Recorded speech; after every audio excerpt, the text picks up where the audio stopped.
Hello guys, good morning to all of you and welcome to my channel Monika गर classes. आज का हमारा topic है प्रिंसिपल्स ऑफ मैनेजमेंट। यानी देखो, अगर हम इसकी वर्डिंग पे जाएं तो ऐसे प्रिंसिपल्स जो मैनेजमेंट करने में हेल्प करेंगे। देखो, हम सबको पता है कि पहले के टाइम में जो बिज़नेसेस होते थे वो स्मॉल होते थे, यानी छोटे छोटे बिजनेसेस होते थे। एक बिज़नेस अगर छोटा है तो उसको मैनेज करना तो फिर भी आसान है, चलो हो जाएगा। बट आज के टाइम में हमें पता है जो कंपनीज़ हैं वो मोर देन वन कंट्रीज़, कई कई कंट्रीज़ में वर्क कर रही हैं। कुछ कंपनीज़ तो 100 कंट्रीज़ में वर्क कर रही हैं। यानी उनका बिज़नेस आप सोचो कितना बड़ा होगा, और जितना बड़ा बिज़नेस उसकी मैनेजमेंट करना उतना ही मुश्किल।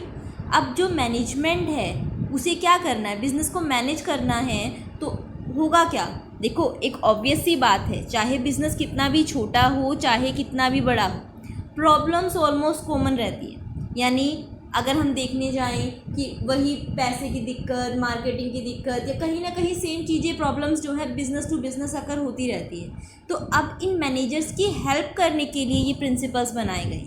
देखो, डिफरेंट लोगों ने डिफरेंट प्रिंसिपल्स दिए हैं, उनको हम थ्रू आउट डिस्कस करेंगे कि किसने कौन से प्रिंसिपल्स दिए हैं और वो कैसे मदद करते हैं बिजनेसेस को डिसीज़न लेने में, हमारे मैनेजर्स को डिसीज़न लेने में। बट आज की वीडियो में हम सिर्फ इतनी बात करेंगे कि ये प्रिंसिपल्स होते क्या हैं। तो बेसिकली ये प्रिंसिपल्स है क्या हैं कि हमारी मैनेजमेंट को डिसीज़न लेने हैं। कहीं ना कहीं बिजनेस सेम चीज़ें फॉलो करते आए हैं। अब मान लो एक प्रॉब्लम एक बार आई, 2 बार आई, 3 बार आई, उसको अकर होते होते बहुत लंबा टाइम हो गया है। तो देखो, इन्होंने कुछ किया होगा, उसका कुछ रिजल्ट रहा होगा। सेकंड टाइम जब किसी के सामने एक प्रॉब्लम आई होगी, उसका कुछ रिजल्ट रहा होगा। तो जैसे अगर हमारे घर की हम पहुंच जाएं, बिजनेसेस को छोड़ दें, कि अगर हम लोग क्या करते हैं, किसी से पूछ लेते हैं कि तूने वहाँ से ये लिया था, क्या एक्सपीरियंस रहा तेरा, क्या हुआ। यानी हम दूसरों के एक्सपीरियंसेस पे चलते हैं कि अगर हमें कोई अपना एक्सपीरियंस बता देगा तो वो एक्सपीरियंस हमारे लिए क्या हो जाएगा, एक गाइडिंग फैक्टर हो जाएगा, एक ऐसी चीज़ हो जाएगी जो हमारी हेल्प करेगी, हमें गाइड करेगी फ्यूचर के डिसीज़न लेने के लिए। तो इसी तरीके से लोगों ने बिज़नेस को मैनेज करने के लिए, जो हमारे बड़े बड़े रिसर्चर्स हुए हैं, उन्होंने देखा कि जब बिजनेसेस में सेम टाइप की प्रॉब्लम आती है तो कैसे लोग उनके साथ इनकाउंटर करते हैं। और जब उन्होंने इस चीज़ को फर्दर चेक करते रहे तो वो एक रिज़ल्ट पर पहुँचे कि ऐसा अगर एक बिज़नेस करेगा तो ऐसा हो जाएगा, अगर वो काम को डिवाइड कर देगा तो काम करना आसान हो जाएगा, प्रेशर कम हो जाएगा। तो इस टाइप के जो वो रिज़ल्ट पर पहुँचे, वो उन्हें क्या बोला जाता है, प्रिंसिपल। यानी प्रिंसिपल्स क्या हैं, एक ट्रूथ है, एक बेसिक ट्रूथ है जो कि रिसर्चेस के थ्रू सामने आया है। देखो, हम ये नहीं कह सकते कि जो ये मैनेजमेंट के प्रिंसिपल्स हैं ये साइंस के प्रिंसिपल्स की तरह 100% ट्रू हैं, क्योंकि बिजनेस डेली चेंज होता है, डेली इन्वायरमेंट चेंज होता है, बिजनेसेस के साइज अलग अलग हैं, कंडीशंस अलग अलग हैं। तो हम ये नहीं कह सकते कि जैसे साइंस में 2 केमिकल मिलाए हैं तो उनका रिजल्ट ये आता है, तो यहाँ पर भी हमेशा जो रिजल्ट रहेगा वो 100% वही रहेगा। यहाँ पर जो प्रिंसिपल्स हैं मैनेजमेंट के वो इतने स्ट्रिक्ट नहीं हैं, इतने टू द पॉइंट नहीं हैं, लेकिन स्टिल ये बहुत ही बेनिफिशियल्स रहे हैं हमारे ऑर्गेनाइजेशंस के लिए, हमारे बिजनेसेस के लिए। ये एक ऐसे ट्रूथ हैं, ये एक ऐसे बेसिक ट्रूथ्स हैं जिनके अंदर एबिलिटी है किस चीज़ की, प्रेडिक्ट करने की, to predict the result of managerial activity. यानी अगर कोई मैनेजरियल एक्टिविटी हुई है, मैनेजमेंट ने कोई डिसीज़न लिया है, तो उसका रिजल्ट क्या आ सकता है उसको प्रेडिक्ट करने में ये हमारी हेल्प करते हैं। लाइक प्रिंसिपल हम आगे डिस्कस करेंगे, बट एक एग्जांपल के लिए unity of command. Unity of command का मतलब क्या होता है, यूनिटी ऑफ कमांड का मतलब होता है कि एक पर्सन को एक ही पर्सन से ऑर्डर मिलना चाहिए। यानी मान लो 3 एम्प्लॉई हैं, ए, बी और सी, ठीक है, और 2 मैनेजर हैं, M1 एंड M2। अगर ये इन दोनों को ऑर्डर दे रहा है और ये इसको ऑर्डर दे रहा है तो कोई प्रॉब्लम नहीं है। ए को M1 की बात सुननी है, बी को M1 की बात सुननी है और सी को M2 की बात सुननी है। इसकी बजाय ऐसा हो जाए कि M1 और M2 दोनों ही क्या करने लग जाएं, सबको ऑर्डर देने लग जाएं, यानी M1 भी एक ऑर्डर दे रहा है और M2 भी। अब एक बात बताओ, M1 और M2 दोनों मिलके एक ऑर्डर दे रहे हैं, तो एक किसकी माने? आप अपने आप को इस जगह पे रख के देखो कि मान लो आपसे कोई काम करने के लिए कहा जा रहा है, अभी वो काम करना है। से आपके मान लो आपकी मदर आपको कुछ काम करने के लिए कह देती है, आपकी सिस्टर आपको कुछ काम करने के लिए कह देती है, और दोनों कह रहे हैं कि अभी कर। चलो मदर को फिर भी छोड़ देते हैं, एक बार दो सिस्टर ही लगा लो आपकी अलग अलग काम करने के लिए कह रही हैं, तो आप कंफ्यूज नहीं हो जाओगे कि इसकी मानी जाए या इसकी मानी जाए? बेसिकली अगर दो मैनेजर एक ही पर्सन के ऊपर कमांड करेंगे तो ये सबॉर्डिनेट तो कंफ्यूज हो जाएगा ना कि मैं पहले M1 की सुनूं या पहले M2 की सुनूं। और बाय चांस जो ये काम कह रहे हैं वो कॉन्ट्राडिक्टरी हो, एक कह रहा है क्वालिटी पे फोकस कर, दूसरा कह रहा है कॉस्ट कम कर, तो फिर वो क्वालिटी पे फोकस करे या कॉस्ट को कम करे? दोनों काम तो नहीं हो सकते। तो बेसिकली यूनिटी ऑफ कमांड क्या कहती है कि बहुत जो हमारे हेनरी फ्योल थे जिन्होंने ये प्रिंसिपल दिया था, उन्होंने ये देखा कि ऑर्गेनाइजेशन में अगर एक ही पर्सन के ऊपर दो लोग, दो या दो से ज़्यादा लोग उसको ऑर्डर दे रहे हैं, तो ऐसे में वो पर्सन अपना काम नहीं कर पाता, वो कंफ्यूज हो जाता है। ना आप रिस्पॉन्सिबिलिटी फिक्स कर सकते हो। क्यों नहीं कर सकते? क्योंकि अगर आप इससे कहोगे कि तूने ना इसका काम किया ना इसका किया, वो कहेगा मैं कंफ्यूज हो गया, कभी इसका किया कभी इसका किया, यानी इसके पास एक्सक्यूजेज होंगे। इसकी बजाय अगर सिर्फ एक ही पर्सन एक को ऑर्डर कर रहा होता तो ये एक्सक्यूज़ कैसे लगाता कि तुम्हें इसने काम दिया था, तुमने क्यों नहीं किया? तो बेसिकली जो पहले प्रॉब्लम्स आई, उन प्रॉब्लम्स को देख के जो एनालाइजिंग हुई, उसको रिजल्ट जो निकला वो ये प्रिंसिपल्स हैं, यानी basic truth which have ability to predict the result of managerial activities are known as principles of management.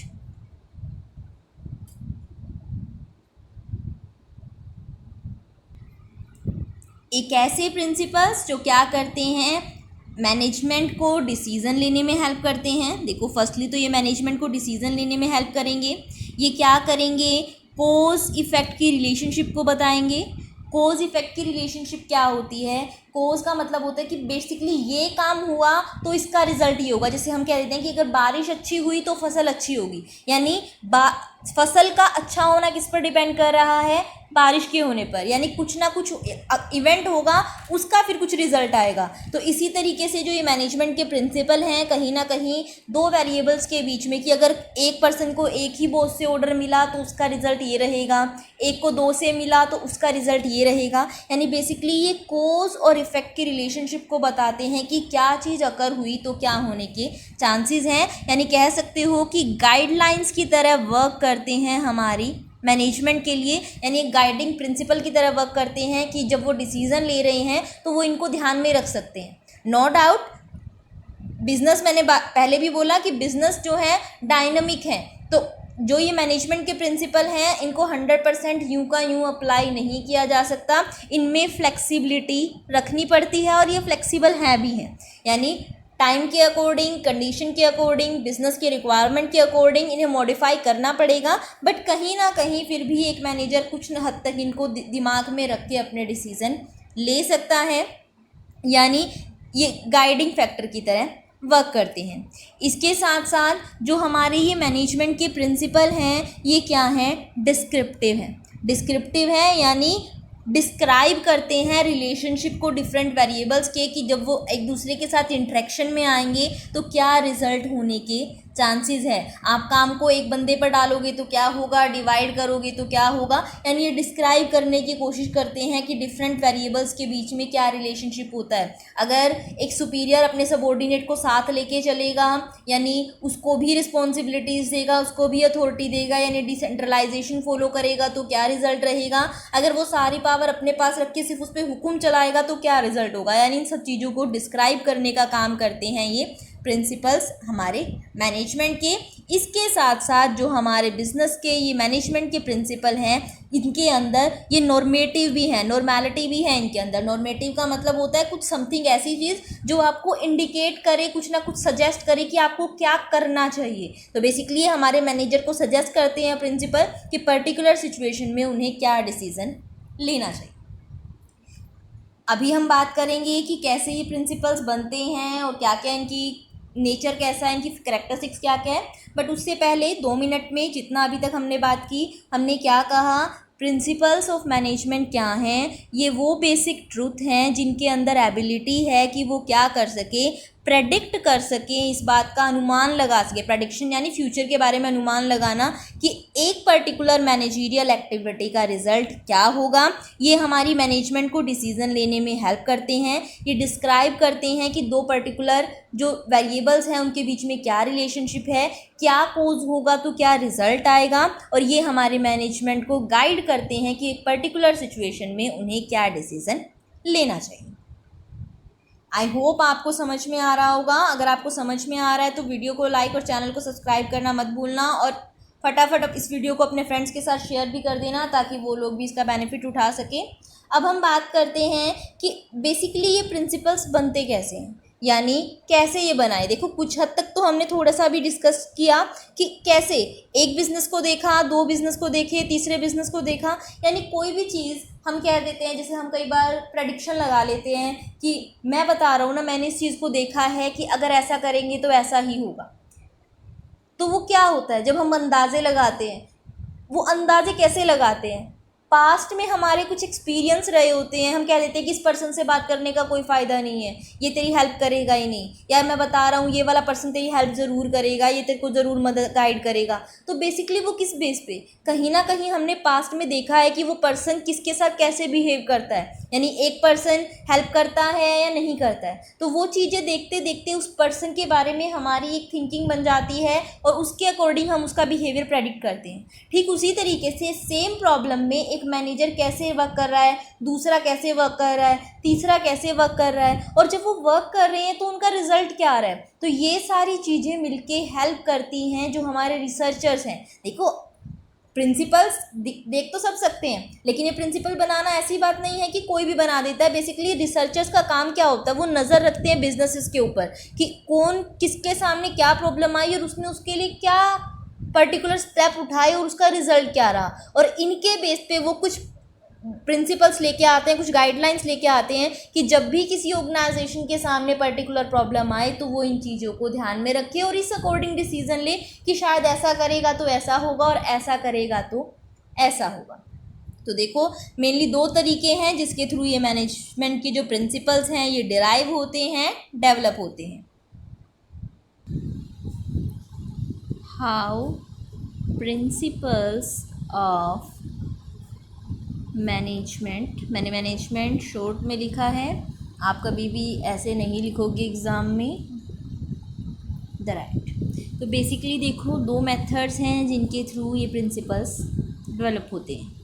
First है डीप ऑब्जर्वेशन, ये कह सकते हो on the basis of observation, and second experiment. देखो डीप ऑब्जर्वेशन का मतलब क्या होता है, देखो कुछ रिसर्चर्स होते हैं हमारे जो क्या करते हैं, ऑब्ज़र्व करते हैं मैनेजर्स को, यानी वो देखते हैं कुछ मैनेजर्स के ऊपर उनकी आई रहती है कि पर्टिकुलर सिचुएशन अगर होती है, पर्टिकुलर प्रॉब्लम आती है, तो बेसिकली वो क्या डिसीज़न लेते हैं और उनके डिसीज़न का क्या रिज़ल्ट रहता है। जो अभी हमने पीछे डिस्कस भी किया कि मान लो अगर हम डिवीज़न ऑफ वर्क की बात करने लग जाएं, ये सारे प्रिंसिपल्स आगे आएंगे, हम डिटेल में डिस्कस करेंगे। अब इसमें कहीं कहीं यूज़ कर रही हूँ थोड़ी थोड़ी बातें बता के आपको, ताकि कंसेप्ट आपको समझ में आए। डिवीज़न ऑफ वर्क का मतलब है कि एक ऑर्गेनाइजेशन मान लो ए है, एक ऑर्गेनाइजेशन बी है। ए ऑर्गेनाइजेशन क्या कर रही है, मान लो सेम वर्क है, 10 यूनिट है काम की, ठीक है, दोनों के पास सेम टाइप का काम है। उन्होंने ऑब्ज़र्व किया कि जो ए ऑर्गेनाइजेशन है उसने क्या किया हुआ है, एम्प्लॉई है कोई, इवन सारा का सारा काम उसके ऊपर डाला हुआ है, और ऑर्गेनाइजेशन बी ने क्या किया हुआ है, उसी काम को 2 एम्प्लॉयज़ में डिवाइड किया हुआ है। तो उन्होंने देखा कि अगर काम डिवाइड होता है तो क्या रिज़ल्ट आता है, यानी कितने एफिशिएंटली एम्प्लॉयज़ काम कर पाते हैं। अगर वो काम डिवाइड नहीं होता है, एक ही पर्सन करता है, तो क्या रिज़ल्ट आते हैं। और उनके बेस पे यानी वो डीपली ऑब्जर्व करते रहे कि जहाँ पर काम बांटा जाता है वहाँ पर क्या होता है, जहाँ पर नहीं बांटा जाता है वहाँ पर क्या होता है। और वो जब तक ऑब्जर्वेशन करते रहे, जब तक वो एक कंक्लूज़न पर नहीं पहुँच गए कि क्या करने से क्या होगा। यानी ऐसा नहीं कि एक ऑर्गेनाइजेशन को उन्होंने देखा और ये देख लिया कि हाँ यहाँ पर काम अच्छा हुआ और यहाँ पर काम अच्छा हुआ डिवाइड करने से और ना करने से नहीं हुआ, और वो उन्होंने सीधा प्रिंसिपल लिख दिया। ऐसे तो फिर हर ऑर्गेनाइजेशन का अपना एक्सपीरियंस और लिखते जाओ प्रिंसिपल, लिस्ट ही ख़त्म नहीं होगी। बेसिकली एक ऑर्गेनाइजेशन का रिजल्ट नहीं, एक ऑर्गेनाइजेशन का रिजल्ट तो किसी भी चीज़ से अफेक्ट हो सकता है, कोई भी सर्कमस्टांसेस हो सकता है कि ये काम के डिवीज़न से ना हुआ हो, बल्कि ये लगा लो ये एम्प्लॉय अच्छे से काम करने वाला ना हो, ये अच्छे से काम करने वाले हो। तो एक का डिसीज़न तो किसी भी कंडीशन की वजह से, किसी भी अननोन सोर्सेज की वजह से आया हुआ हो सकता है। 1 2 3 4 पता नहीं कितनी ऑर्गेनाइजेशन पे उन्होंने सेम चीज़ टेस्ट की, कितनी ऑर्गेनाइजेशन को ऑब्जर्व किया, और जब उन्होंने देखा कि हर ऑर्गेनाइजेशन में ऐसा हो रहा है कि जहाँ काम डिवाइड है वहाँ पर लोग अच्छे से काम कर रहे हैं और जहाँ पर काम सारा एक पर्सन पे डाला हुआ है वहाँ पर नहीं कर रही हैं, तब जाकर उन्होंने ये प्रिंसिपल बनाया डिवीज़न ऑफ वर्क कि आप काम को डिवाइड करो, एक काम हमेशा एक ही पर्सन से करवाओ, वो स्पेशलाइज हो जाएगा, वो उस काम को इतने अच्छे से करने लग जाएगा कि उसको करने में वेस्टेज भी नहीं होगी रिसोर्सेज की और वो टाइम भी कम लेगा। तो उन्होंने ये चीज़ बहुत ही ऑब्जर्वेशन के साथ पता लगाई। इसे कहते हैं डीप ऑब्जर्वेशन, यानी प्रिंसिपल्स डीप ऑब्जर्वेशन से बनते हैं। दूसरा हमारा तरीका है जिसके थ्रू हमारे प्रिंसिपल्स ऑफ मैनेजमेंट या किसी भी चीज़ के प्रिंसिपल बनते हैं, वो है एक्सपेरिमेंटेशन, यानी एक्सपेरिमेंट करके कि आप क्या करो।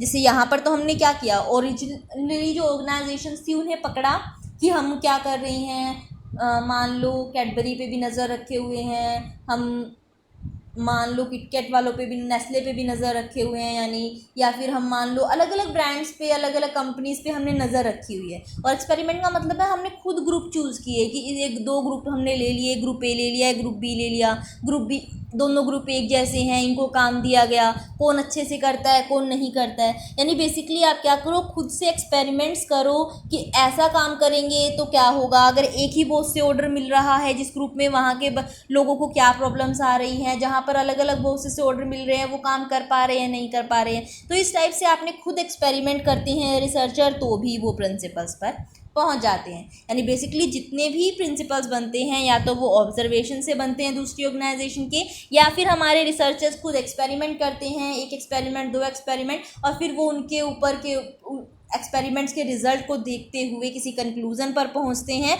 और वो कंक्लूज़न क्या होता है, एक प्रिंसिपल, एक गाइडिंग फैक्टर, एक बेसिक ट्रुथ जो हमारी मैनेजमेंट को हेल्प करेगा उसके डिसीजंस को ले। इसके बाद देखूं, आई होप यहाँ तक समझ में आया होगा।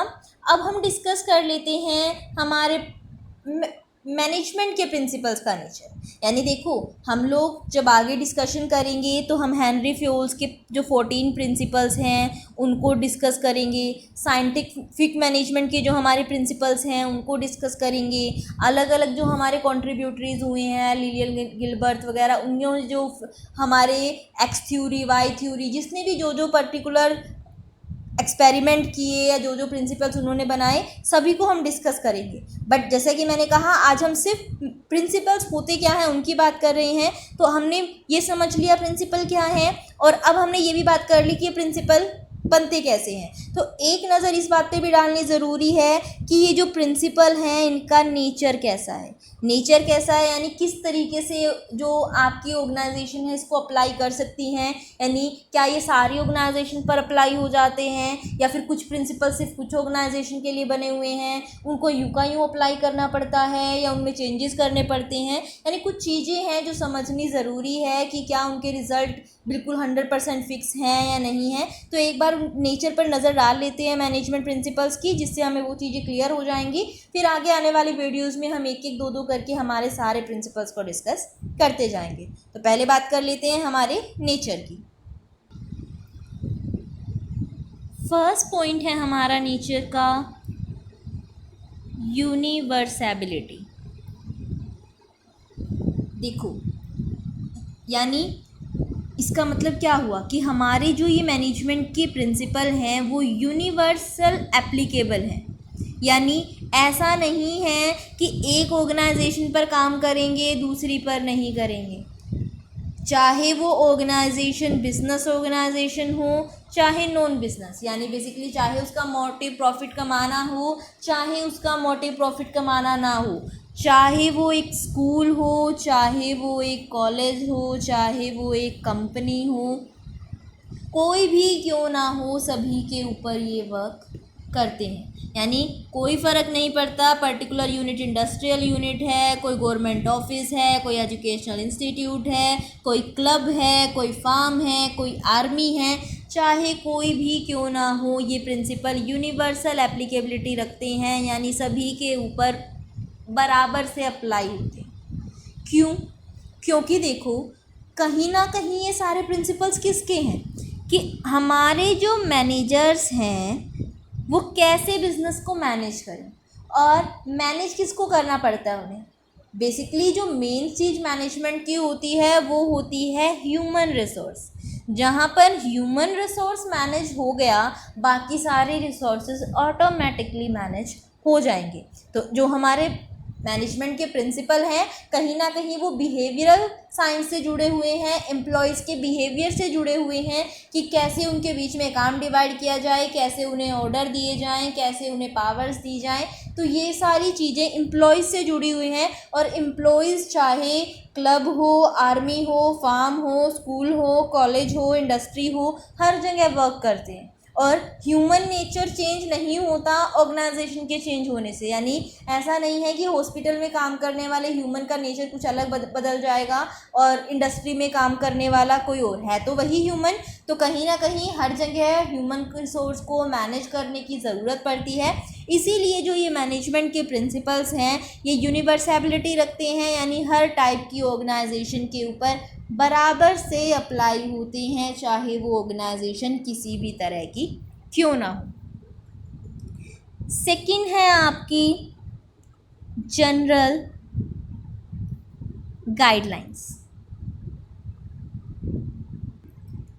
यानी जो ये मैनेजमेंट के प्रिंसिपल्स हैं ये सिर्फ एक जनरल गाइडलाइंस हैं। यानी गाइडलाइंस क्या होती है, जैसे हमें इंस्ट्रक्शंस, एक तो होता है देखो ऑर्डर, रूल क्या होते हैं जिनके अगेंस्ट हम नहीं जा सकते, कि अगर रूल बनाया है तो उसको हमें फॉलो करना पड़ेगा। बट गाइडलाइंस कभी भी रूल्स की तरह नहीं होती, दोनों में डिफरेंस होता है। रूल्स को ओबे करना कंपलसरी होता है, बट गाइडलाइन सिर्फ एक सजेशन होती है, एक एडवाइस होती है। तो बेसिकली जो भी आपके मैनेजमेंट के प्रिंसिपल्स हैं वो जनरल गाइडलाइंस हैं। हम ये नहीं कह सकते कि हर ऑर्गेनाइजेशन ब्लाइंडली, यानी आंखों पर पट्टी बांधकर इसको यूं के यूं अप्लाई करती चली जाए, उसको रिजल्ट मिलेंगे। गारंटी नहीं है कोई कि आपने, हम कह दें कि हेनरी फ्योल ने ये प्रिंसिपल दिया था, उन्होंने कहा था कि ऐसा करेंगे तो काम अच्छा होगा, हमारा काम तो हुआ नहीं तो अब हमें भरपाई हो, कौन देगा। बेसिकली ऑर्गेनाइजेशन, मैंने जैसे स्टार्टिंग में भी कहा, डायनामिक है।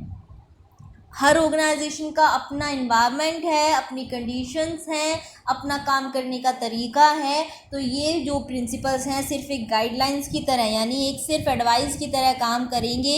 इन पर एक्शन लेना ना लेना, कैसे करना है, कितनी मॉडिफिकेशन करनी है, कितने हद तक अप्लाई करना है, ये कहीं ना कहीं उस ऑर्गेनाइजेशन के मैनेजर्स की रिस्पॉन्सिबिलिटी होगी, उन पर डिपेंड करेगा। वो सिर्फ इसको एक गाइडलाइन माने, बाकी अपने ऑर्गेनाइजेशन के अकॉर्डिंग ही काम करें। यानी जैसे मान लो कि डिवीज़न प्रिंसिपल है, हम कह रहे हैं काम को डिवाइड करो। अगर कोई बहुत ही छोटी ऑर्गेनाइजेशन है जहाँ पर काम है ही थोड़ा सा, देखो काम डिवीज़न करने में मेनली क्या करते हैं कि मान लो कि एक काम करने के लिए 5 टाइप की चीज़ें करनी पड़ती है। यानी एक प्रोडक्ट को उसकी रॉ मटेरियल से फिनिश चीज़ में ले जाने के लिए 5 काम करने पड़ते हैं।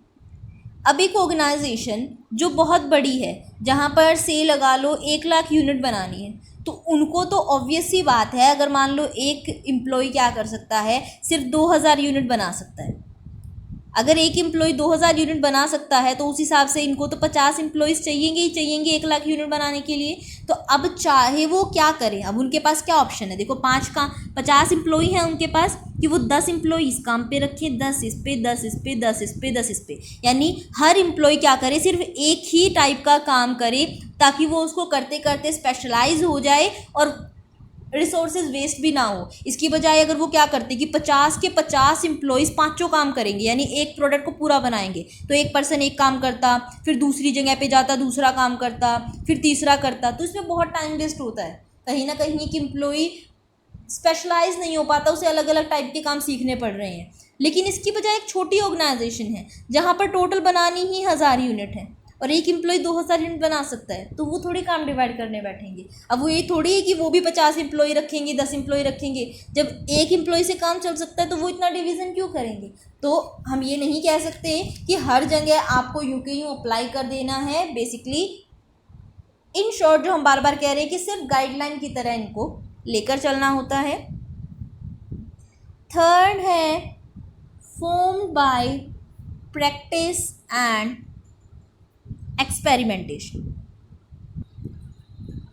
यानी जो ये हमारे मैनेजमेंट के प्रिंसिपल्स हैं ये प्रैक्टिस और एक्सपेरिमेंट से बने हैं। जैसे अभी हमने पीछे भी बात की, यानी जो पर्टिकुलर एक्सपेरिमेंट करते रहते हैं रिसर्चर्स, प्रैक्टिस करते रहते हैं, चीज़ों को ऑब्जर्व करते रहते हैं, उनके थ्रू ये बने हैं। और वो बेसिकली वो ऑब्जर्व करते कैसे हैं कि कोई ना कोई प्रॉब्लम आती है। देखो हम सॉल्यूशन तभी ढूंढने लगते हैं जब प्रॉब्लम आती है।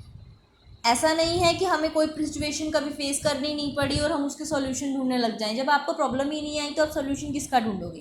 तो मैनेजमेंट के सामने कुछ, यानी बिजनेस हाउसेस के सामने कुछ प्रॉब्लम्स आती हैं, फिर कुछ पर्सन्स हैं जो उनके ऊपर प्रॉब्लम को स्टडी करते हैं, उन पर रिसर्च करते हैं और उनके सॉल्यूशंस लेके आते हैं। तो हमारे जो मैनेजमेंट के प्रिंसिपल हैं वो भी इसी तरीके से बने हैं। जो भी मैनेजमेंट को प्रॉब्लम्स आई हैं उनको ध्यान में रखते हुए बनाए गए हैं। और क्योंकि ये पर्टिकुलर प्रॉब्लम्स चेंज होती रहती हैं तो इसीलिए जो हमारे प्रिंसिपल्स हैं वो इवोल्यूशनरी हैं, यानी ऐसा नहीं है कि वो बन गए हैं अब ऐसे ही रहेंगे।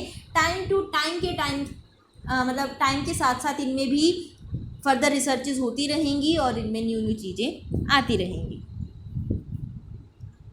फोर्थ है फ्लेक्सिबिलिटी, यानी जो प्रिंसिपल्स ऑफ मैनेजमेंट हैं वो रिजिड नहीं हैं, हार्ड नहीं हैं। यानी रिजिड और हार्ड का मतलब होता है कि ऐसी चीज़ जिसको चेंज नहीं किया जा सकता। जैसे मैंने कहा ये कोई साइंस के प्रिंसिपल्स नहीं हैं कि 2 केमिकल्स मिलेंगी तो यही रिजल्ट आएगा, ना साइंस ना फिज़िक्स के ना केमिस्ट्री के, इस टाइप का कोई प्रिंसिपल नहीं है। बेसिकली ये मैनेजमेंट के प्रिंसिपल्स हैं जो कम्प्लीटली फ्लेक्सिबल हैं, इलास्टिक हैं, यानी जैसे ही सिचुएशन चेंज होगी, जैसे ही पर्टिकुलर कंडीशन चेंज होगी, इनको चेंज करना पड़ेगा, यानी ये सिचुएशन के अकॉर्डिंग वर्क करते हैं।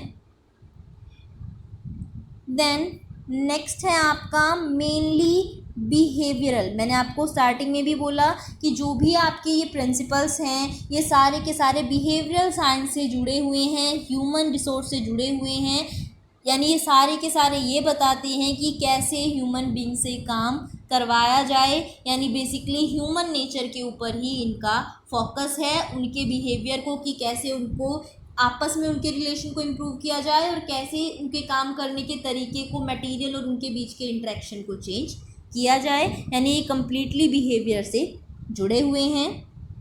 Then relationship of cause and effect, या ये कह सकते हो कॉज एंड इफ़ेक्ट रिलेशनशिप। ये हमने मीनिंग में भी बात की कि जो हमारा ये मैनेजमेंट के प्रिंसिपल्स हैं ये सारे 2 वेरिएबल्स के बीच में इंटरेक्शन बताते हैं कि पर्टिकुलर काम एक मैनेजर ने किया तो उसका रिज़ल्ट उसके सामने क्या रहेगा, यानी पॉसिबल आउटकम क्या होगा, रिज़ल्ट क्या रहेगा, कि उसने काम डिवाइड किया है तो उसका रिज़ल्ट क्या मिलेगा। अगर उसने मान लो एक पर्सन को एक ही पर्सन के नीचे रखा है तो उसका रिज़ल्ट क्या मिलेगा, किसी को अथॉरिटी दी है तो उसका रिज़ल्ट क्या मिलेगा। यानी बेसिकली कोई काम हुआ है तो मैनेजर उसका रिज़ल्ट प्रेडिक्ट कर सके, उसके लिए रिलेशनशिप को बताते हैं। एंड लास्ट है कॉन्टिंजेंट।